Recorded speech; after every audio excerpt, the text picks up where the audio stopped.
Well, hello, beautiful people. You know what's funny? And I mean really funny. Two people are tearing each other apart over you right now. And here's the punchline. You're not even in the room. You didn't light the fuse. You don't even know it's burning. Somewhere, right this very second, your name is the grenade rolling across the floor. And the reason, the real reason, the one nobody in that room has the stomach to say out loud, is your truth, not a lie, not some little whisper somebody cooked up. The truth. And that truth. Oh, it's about to detonate in the most delightful way. And when I tell you why, it's going to land somewhere you weren't bracing for. Somewhere deeper than somebody likes you or somebody threw themselves on the wire for you. Because this isn't about being liked. Liked. No. This is about something you assembled without ever reading the blueprints. And it just marched into a room on its own two legs and did something you couldn't have pulled off yourself. Not even with a plan. So, stick around, because I need you to see the whole show before I pull back the curtain on what it all means. Two people. And this is good. Not some polite little disagreement over who brought the wrong dip to the party. This is real. This is a bonfire. One person's got their arms knotted so tight across their chest it looks like they're trying to keep their own ribs from flying apart. And the other one keeps flinging their hands in the air like reality itself just insulted them personally. And then somebody you probably never would have bet on, somebody who isn't your nearest and dearest, isn't the one you'd have put a nickel on, opens their mouth and says, No, that's not true. And that is the moment the whole room tilts on its axis. But I can't race ahead yet. Oh no.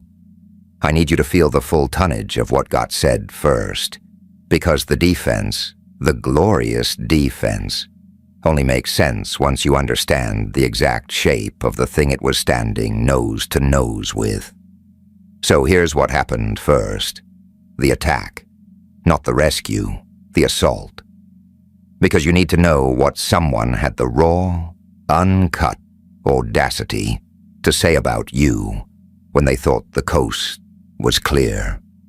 When they thought nobody who actually knew you was in earshot, listening close enough to catch every poisoned syllable.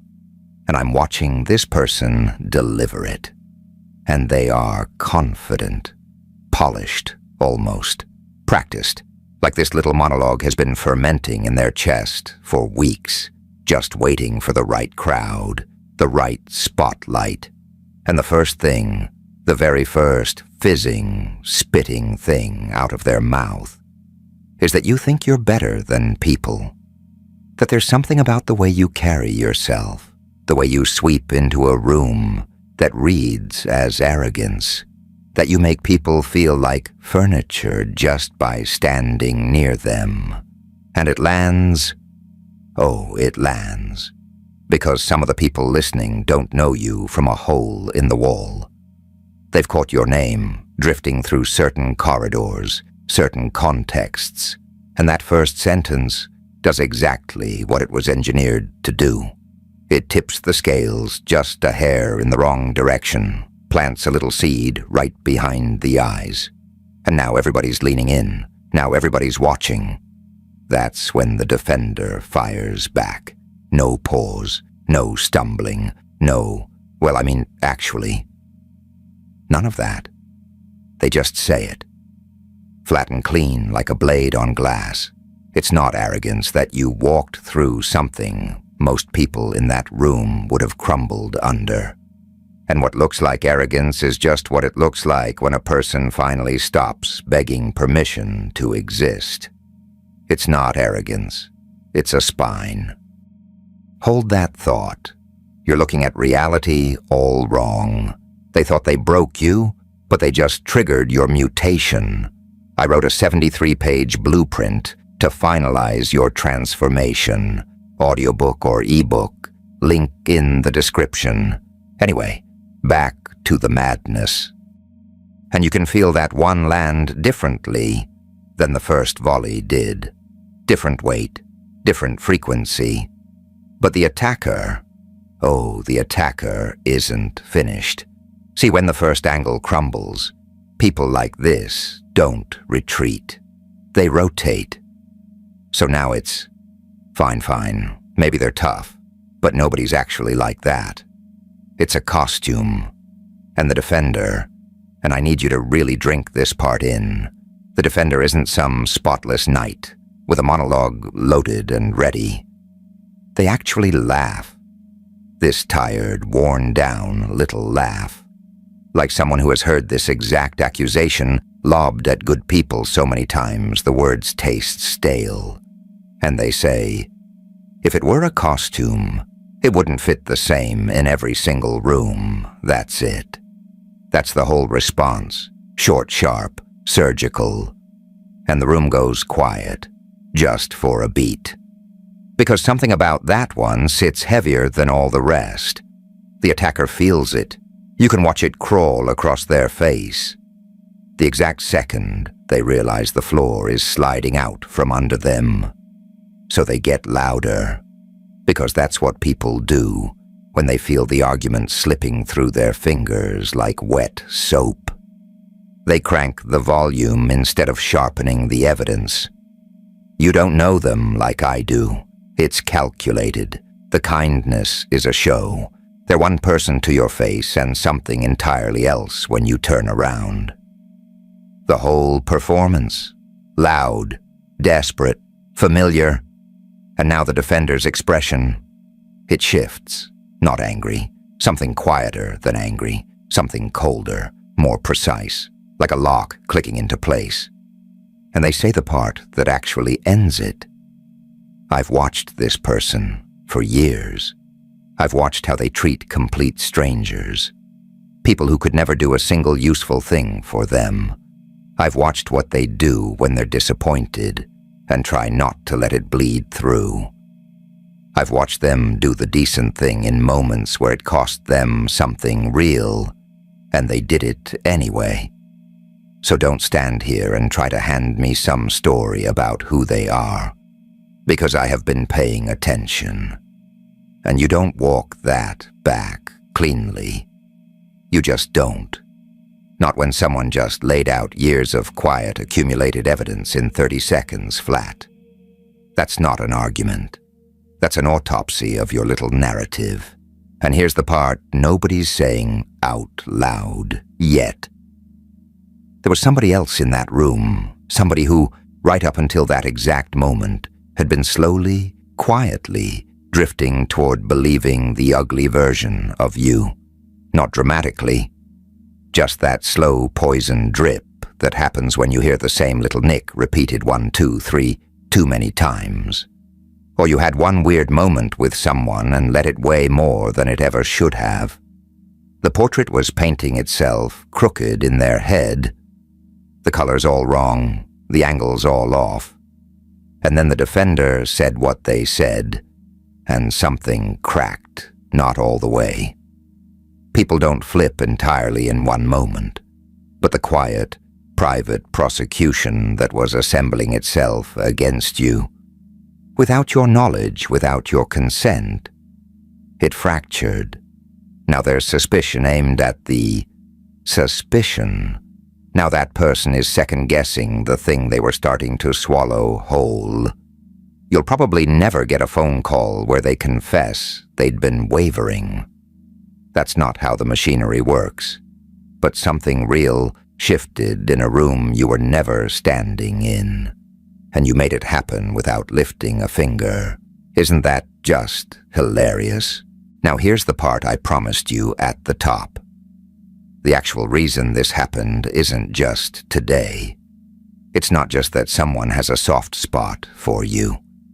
It's that you gave them something, probably without meaning to, probably without ever even noticing, that they simply could not ignore the second someone tried to scratch it out.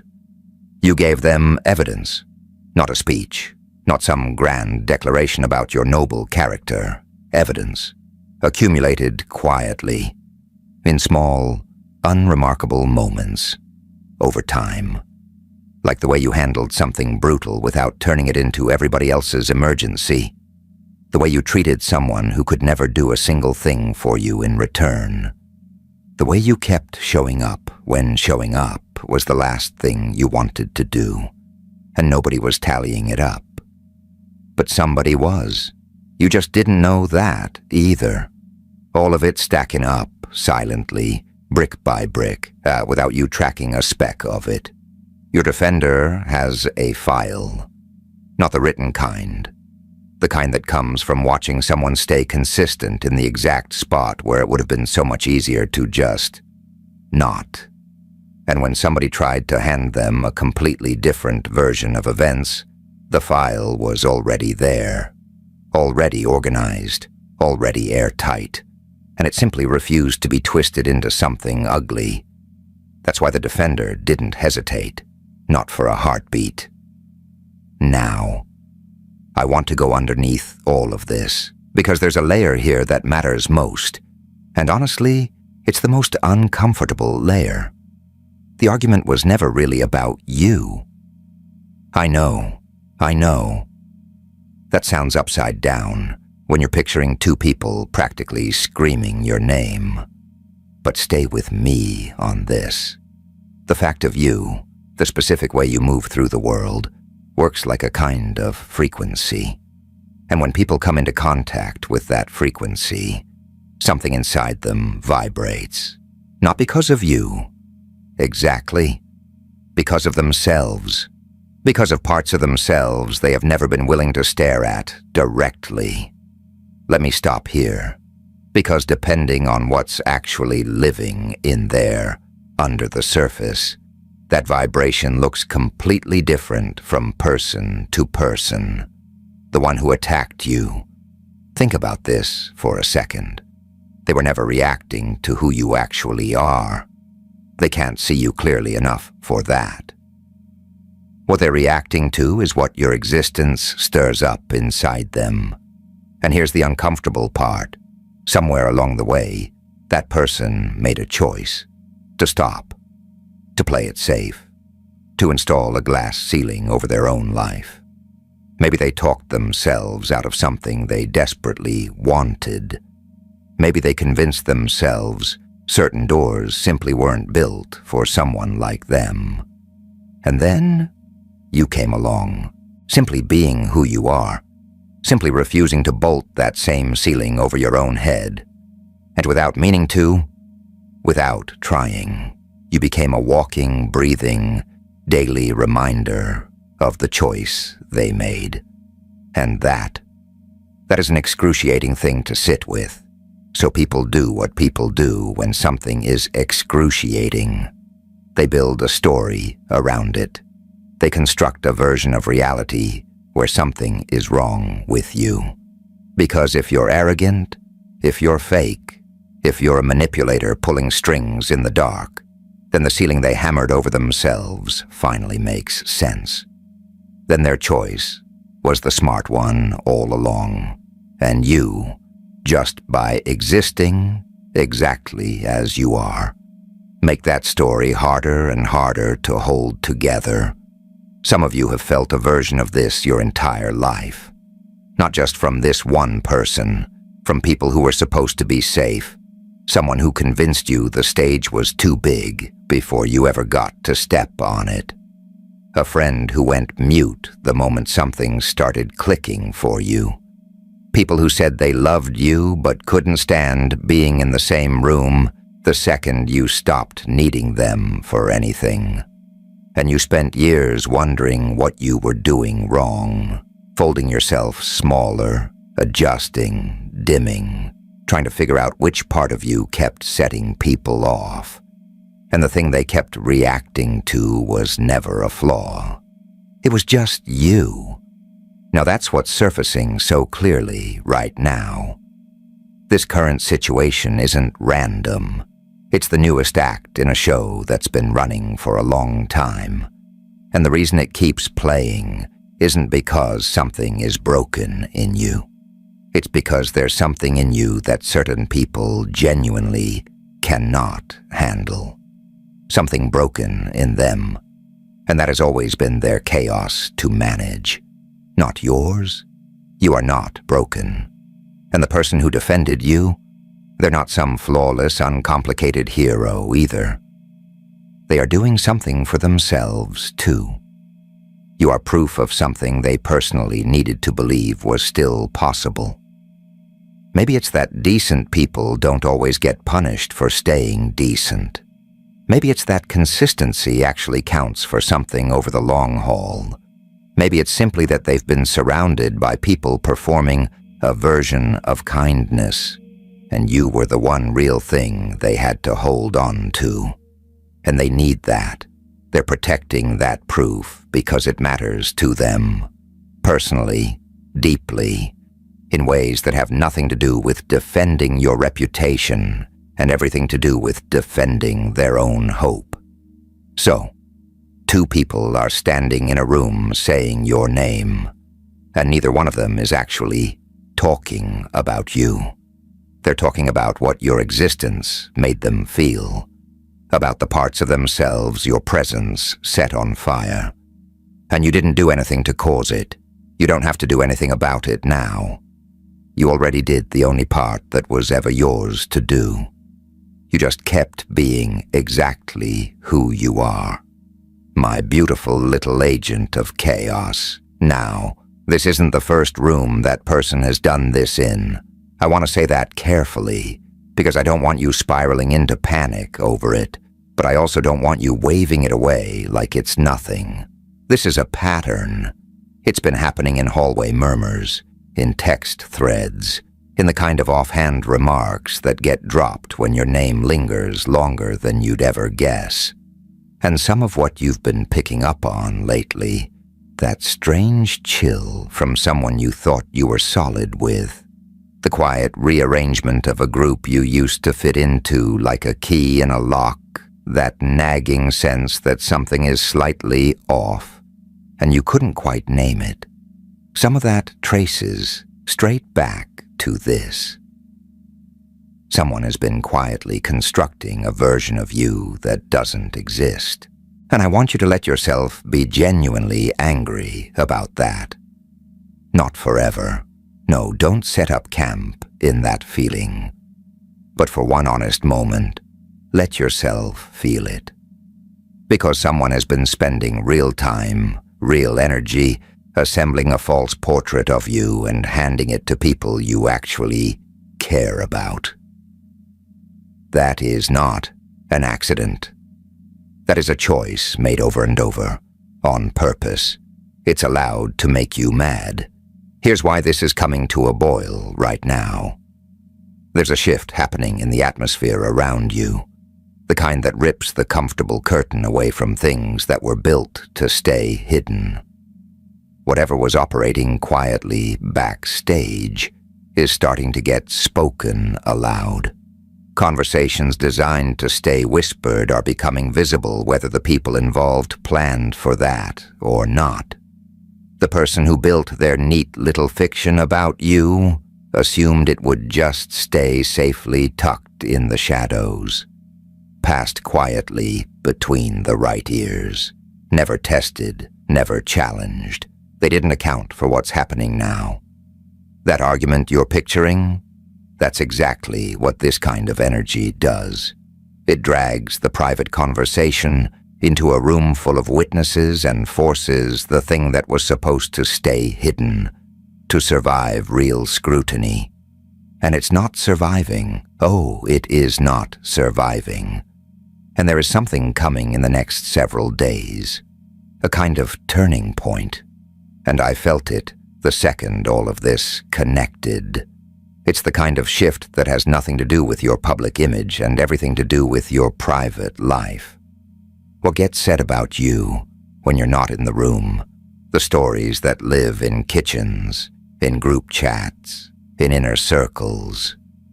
That's exactly the territory getting exposed right now. like someone threw open every window in a house that's been sealed shut for years.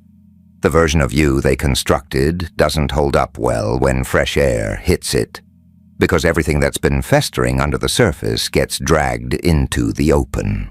Not all of it. Not all at once. Some people are too invested in the version of you that makes their own life feel manageable, and they're not ready to surrender that yet. But some of them are going to realize the story they've been half believing simply doesn't hold together anymore. And that happens without you doing a single thing to make it happen. For some of you watching this, the person who attacked you isn't a stranger. Usually it isn't someone you'd call an enemy. This is someone you let close, someone who was actually in your life, not just orbiting the edges, someone you trusted with things you don't hand to just anybody. Not because you were reckless, no, but because you genuinely believed they were safe. And what makes this particular flavor of betrayal cut so deep is that they used real information. They didn't conjure something from thin air. They took something true, something vulnerable, something you handed them in a moment of trust, and they warped it, twisted the context, shaved off the parts that made it make sense, and spotlighted only what could be made to look damning. And the story they built is just close enough to something real that it's almost impossible to fully tear apart. That's not a misunderstanding. That is a specific, calculated kind of cruelty. And I'm not going to sit here and tell you that you owe anyone forgiveness on any kind of schedule. That timeline belongs to you, and only you. What I will say is this: the lie built from real materials did not do what it was supposed to do. The people who needed to hear the truth, at least some of them, got it. Not because you defended yourself, not because you confronted anyone or set the record straight, because someone who had been paying attention long enough walked into that room and said, "No, your truth did the heavy lifting. You didn't have to." For others of you, this is newer, vaguer. You can't point to one specific betrayal. What you can point to is a feeling, that low, quiet hum that something shifted around certain people and you couldn't explain why. That moment someone's energy toward you changed and your mind went straight to, "What did I do?" And you went back through every interaction, combing for the thing you said wrong, the move you made wrong, and you came up empty. You came up empty because there was nothing to find. That shift in how they treat you had nothing to do with you. I'm going to say that part again. Nothing. And everything to do with what's been dripping into their ear from somebody else, and the part of you that clocked it before your brain could build a theory around it. That part was right. It was right from the very first second. Something happens in your body before your mind catches up.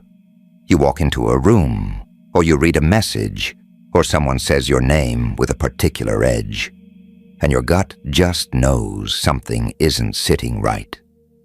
Do not let anyone talk you out of that. You're not too sensitive. You're not reading into things. You're not paranoid. You are perceptive.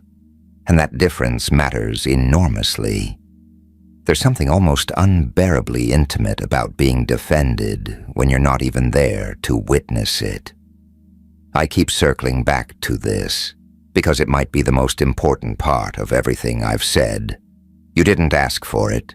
You didn't know it was happening. You couldn't perform for it. Couldn't say the right thing at the right moment to tip the room in your direction.